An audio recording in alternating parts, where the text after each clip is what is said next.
Oke, pada kesempatan kali ini saya akan membahas mengenai mata kuliah yaitu teori perilaku organisasi. Di sini saya akan mengerjakan tugas UTS, guys. Oke, langsung saja. Perkenalkan, nama saya Herunisa Ulsulfa. NIM saya 3618026. Saya dari Prodi Manajemen Dakwah IAIN Pekalongan, semester 5. Oke, langsung saja. UTS kali ini tuh ada 3 soal ya, guys. Nah, saya akan memilih soal yang nomor 1. Soal nomor 1 pada poin pertama yaitu mengapa sih kita harus mengetahui karakteristik rekan kerja kita atau bahkan atasan kita. Nah, kenapa sih kita harus mengerti karakteristik tersebut? Fungsinya itu untuk apa? Gunanya buat apa? Terus gimana sih caranya biar kita itu mengerti karakteristik rekan kerja kita ataupun atasan kita? Oke, langsung saja akan saya jawab ya. Jadi, kehidupan adalah interaksi antara beragam pribadi, kebudayaan, dan pola pikir, termasuk di dunia kerja. Tanpa interaksi antar karyawan, di dalamnya mustahil sebuah institusi bisa bergerak dan maju. Nah, dalam hal ini, interaksi di kantor, setiap karyawan pasti bertemu dan berhadapan dengan karyawan lain dengan bermacam karakter atau tabiat yang tentu berbeda-beda pula. Nah, untuk menghadapinya tentu diperlukan keahlian tersendiri agar kita bisa memahami aneka ragam karakteristik karyawan atau rekan kerja kita. Itu kita harus mengerti cara-cara untuk agar kita mengerti karakteristik tersebut gitu. Nah, gimana sih caranya? Kalau saja yang nomor pertama yaitu pahami orang lewat kepribadiannya. Nah, ketika harus menilai seorang, nilailah kepribadiannya secara utuh. Jangan kita tuh menilai cuman hanya kayak misal nih kita lihat orang, kita tuh langsung menilai itu, langsung menjat itu tuh orangnya kayak gini. Nah, itu tuh nggak boleh, guys. Jadi itu tuh berdasarkan pikiran kita sendiri, nggak berdasarkan apa yang sebenarnya itu terjadi seperti itu. Kadang orang-orang tuh terlihat baik-baik saja, mungkin orang itu di luar terlihat kayak bahagia bertemu dengan kita, kayak sumringah ketemu sama kita, padahal kan nggak tahu dia tuh sebenarnya tuh suka sebenarnya tuh nggak suka sama kita, sebenarnya tuh memiliki dendam atau memiliki rasa yang nggak kita rasa yang mungkin berbeda dengan yang kita kira seperti itu. Nah, maka dari itu kita tuh harus melalui pendekatan, kita harus terbiasa bersama. Jadi gimana ya, kita tuh dengan kita bersama-sama itu, maka lambat laun itu kita akan mengerti karakteristik orang tersebut itu gimana sih gitu. Misal nih dalam kerjaan ya, kita tuh menganggap orang itu tuh remeh gitu. Misal nih kita menganggap si A itu remeh, dia tuh nggak bisa bekerja kayak gini. Padahal kita tuh nggak ngerti bahwa dia tuh udah kerja keras, udah berusaha memaksimalkan pekerjaannya, berusaha membuat berusaha untuk dia tuh agar menjadi lebih baik seperti itu. Kita tuh cuma melihat dari covernya aja, guys. Jadi tuh jangan kayak gitu, jangan kita tuh melihat dari covernya aja. Kita tuh harus kita tuh harus mengerti melalui kita tuh pendekatan seperti itu. Jadi jangan semena-mena untuk menjudge seorang hanya dengan melihat saja gitu.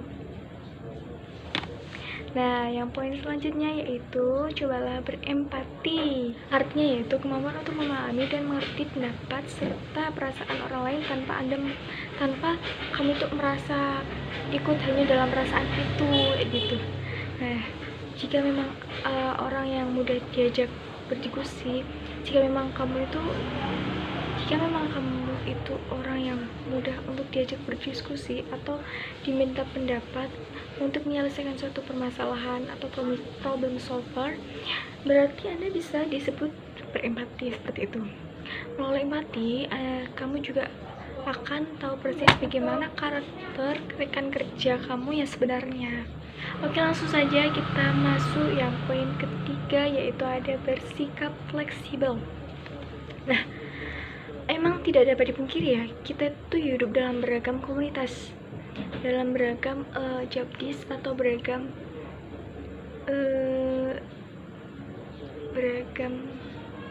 kelompok lah intinya seperti itu.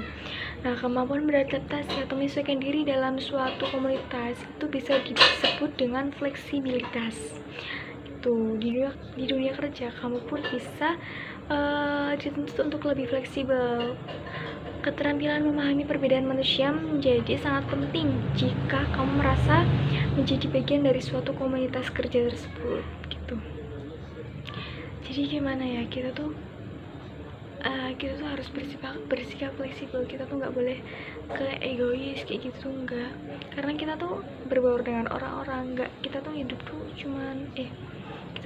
nggak cuman untuk diri kita sendiri. Kita tuh hidup tuh bergaul dengan orang-orang, apalagi dunia pekerjaan. Harus harus profesional lah, intinya seperti itu. Jadi kita tuh sebisa mungkin bersikap fleksibel tuh guys.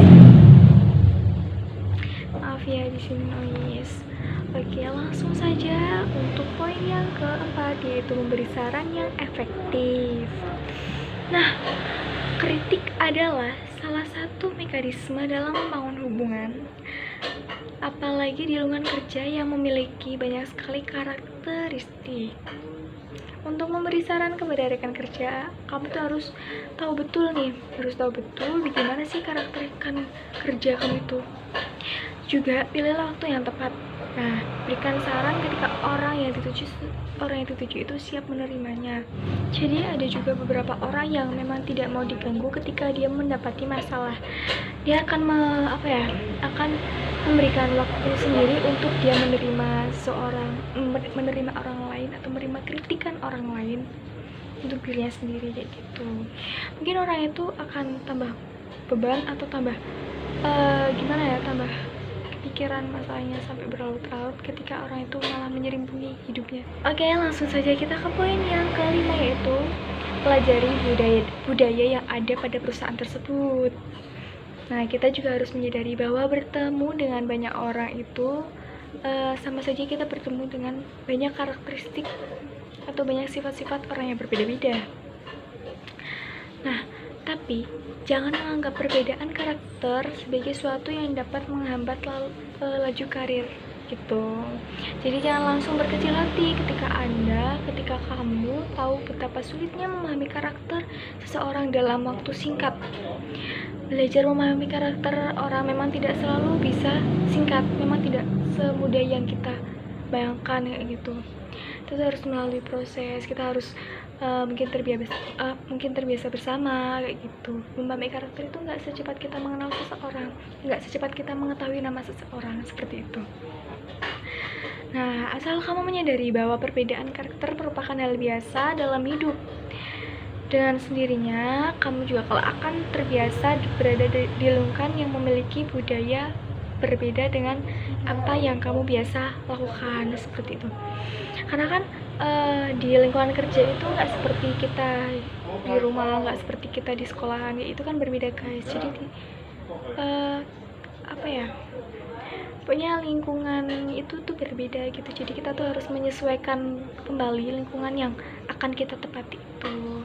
Nggak cuma karakteristik seseorang harus kita ketahui, karakteristik perusahaan juga harus kita ketahui. Seperti yang terakhir, yaitu kuncinya yaitu mengontrol emosi.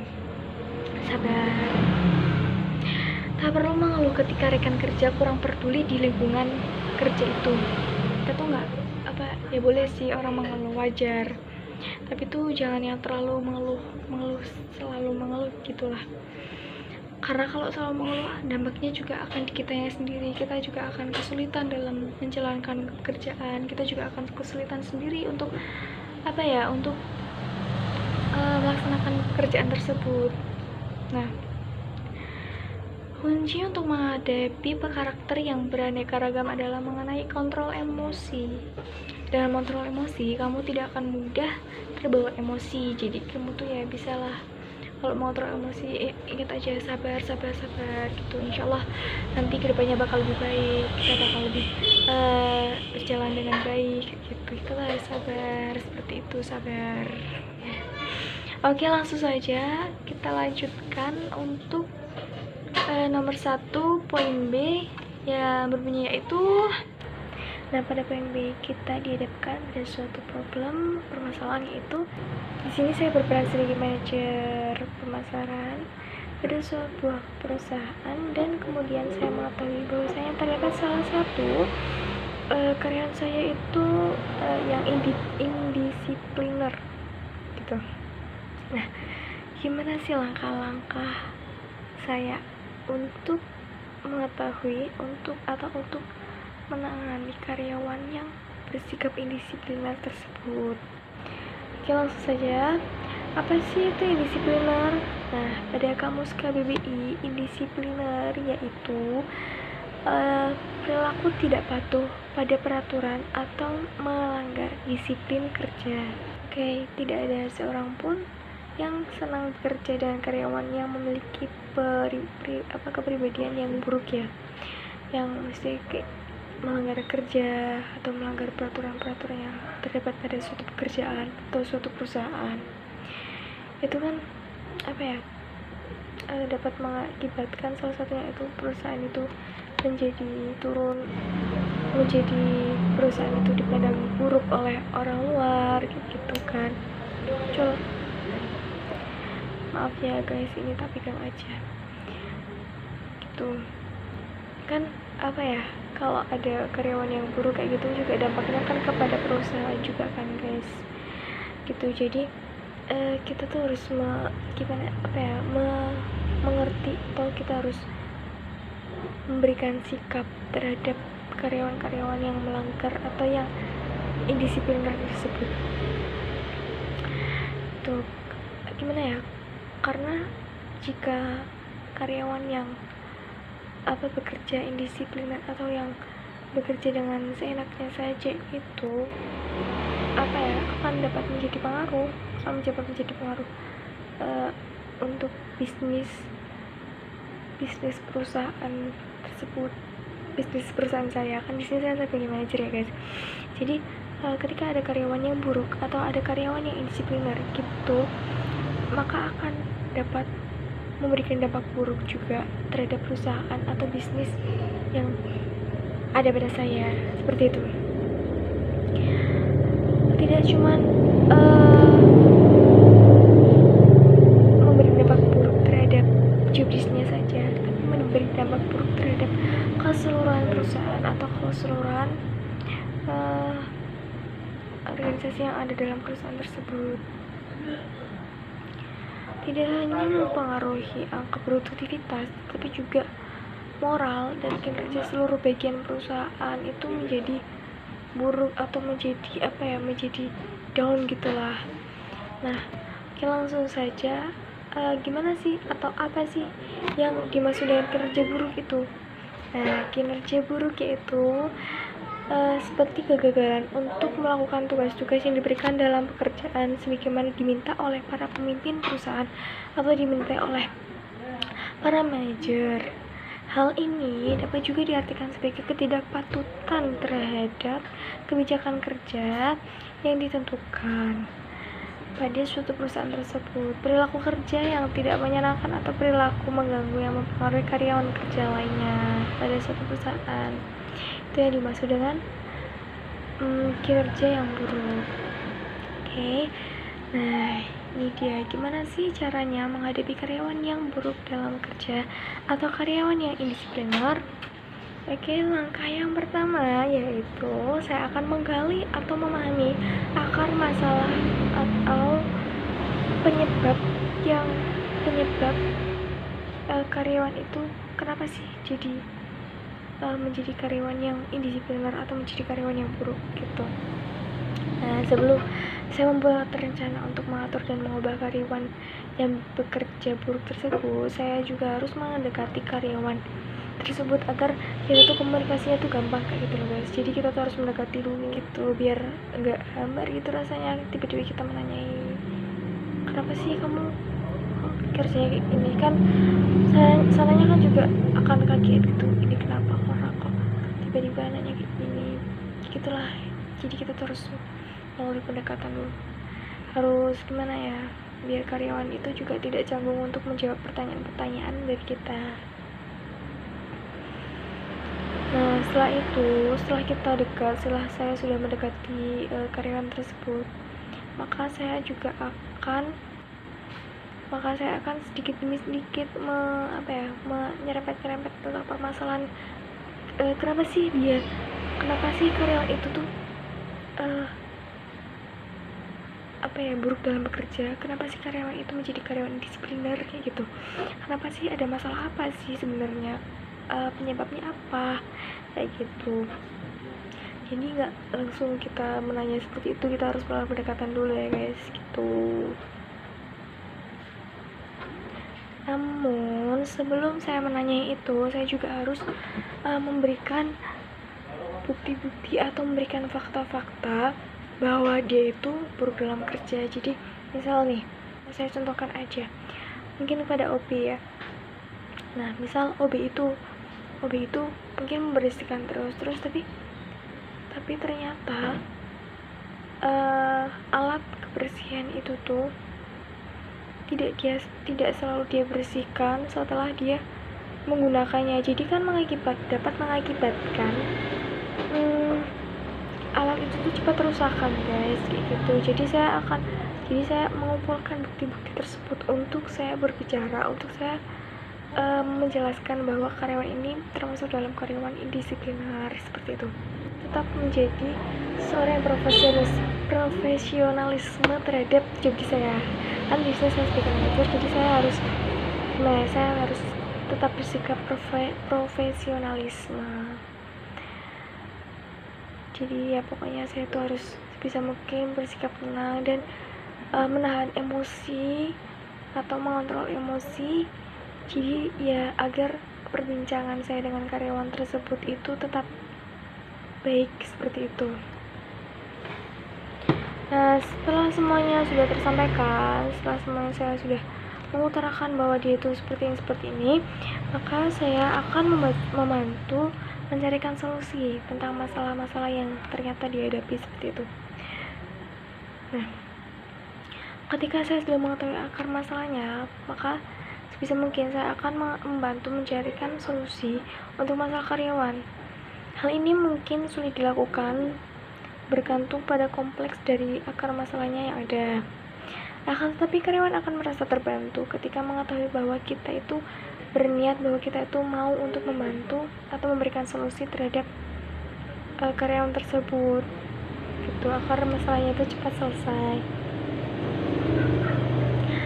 Nah di saat itu juga saya juga dapat melihat karyawan itu tuh beneran buruk atau memang ada permasalahan lainnya yang yang menjadikan dampak dia tuh menjadi karyawan yang buruk seperti itu. Mungkin dia termasuk salah satu orang yang terkena bully dalam suatu pekerjaan sehingga dia bekerjanya itu sulit begitu. Jadi kan kita juga harus mengetahui akar masalahnya seperti itu ya.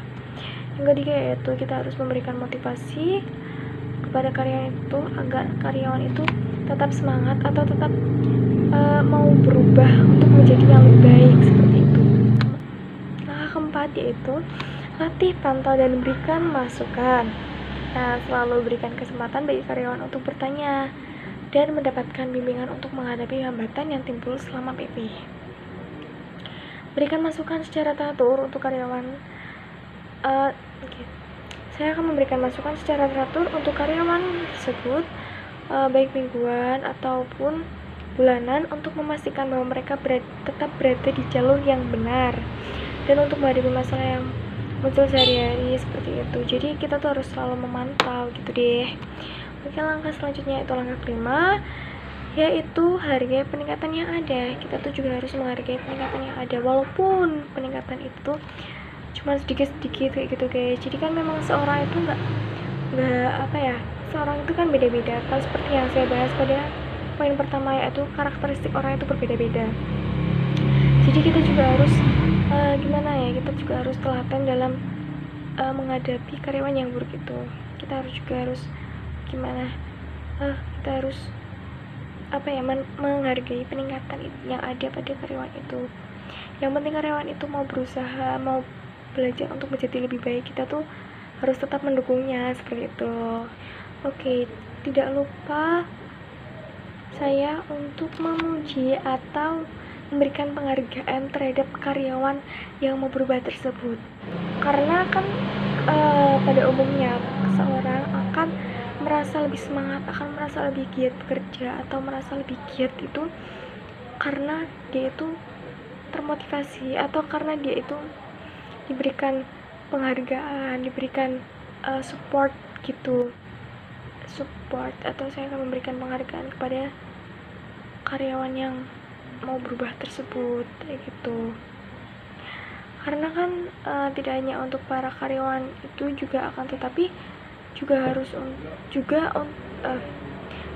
tidak cuma untuk karyawan itu saja, tapi untuk karyawan yang lainnya. Karyawan yang lainnya tuh juga gimana ya, karena emang setiap orang tuh menurut saya ya, karena memang setiap orang itu membutuhkan support atau membutuhkan pujian gitu, agar orang itu tuh dapat bekerja lebih giat, dia tuh dapat memberikan saya bisa nih, ada yang misal nih, saya bisa nih, ada yang bilang mungkin ya, contoh sajalah, misalnya si A, dia sudah dapat melampaui tugasnya tersebut. Nah, saya sebagai manajer, saya harus memuji, kamu hebat, kamu kayak gini, kamu hebat, kamu bisa sampai ke titik ini, gak sia-sia saya berikan kamu tugas, berikan kamu job di sini, ternyata kamu juga baik di sini gitu, misal kayak gitu. Jadi kan orang tuh lebih semangat untuk berubah kayak gitu loh guys, dia tuh tambah semangat untuk menunjukkan ini loh saya bisa, seperti itulah. Sekian dari saya, mohon maaf jika ada salah. Terima kasih sudah menonton video ini, jangan lupa untuk like, komen, dan subscribe. Oke, wassalamualaikum warahmatullahi wabarakatuh.